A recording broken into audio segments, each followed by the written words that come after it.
गंगा जी में धोया हुआ पाप कहाँ जाता है। पौराणिक कथा। आज की पौराणिक कथा का सार है कि आखिर पाप कहाँ कहाँ जाता है। इसी संदर्भ में एक बार एक ऋषि ने सोचा कि पाप धोने के लिए सभी लोग गंगा जाते हैं, ऐसे में सारे पाप गंगा में ही समा जाते हैं। इस तरह तो गंगा भी पापी हो जाएगी।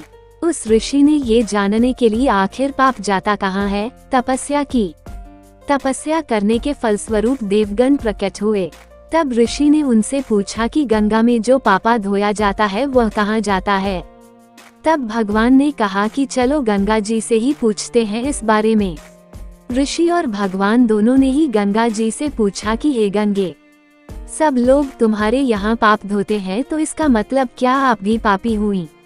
तब गंगा ने कहा कि मैं कैसे पापी हो गई, मैं तो सभी पाप लेकर समुद्र को अर्पित कर देती हूँ।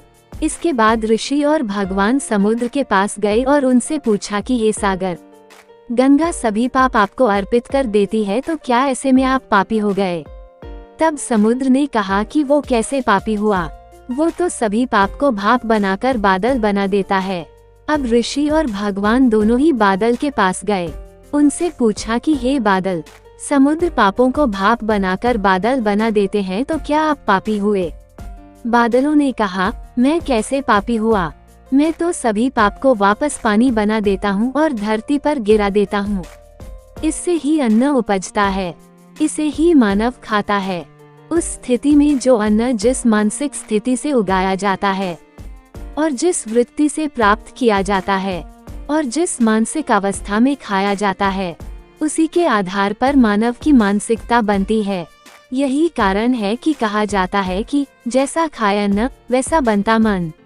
जिस वृत्ति से अन्न प्राप्त किया जाता है और जिस मानसिक अवस्था में खाया जाता है, वैसा ही विचार मानव का बन जाता है।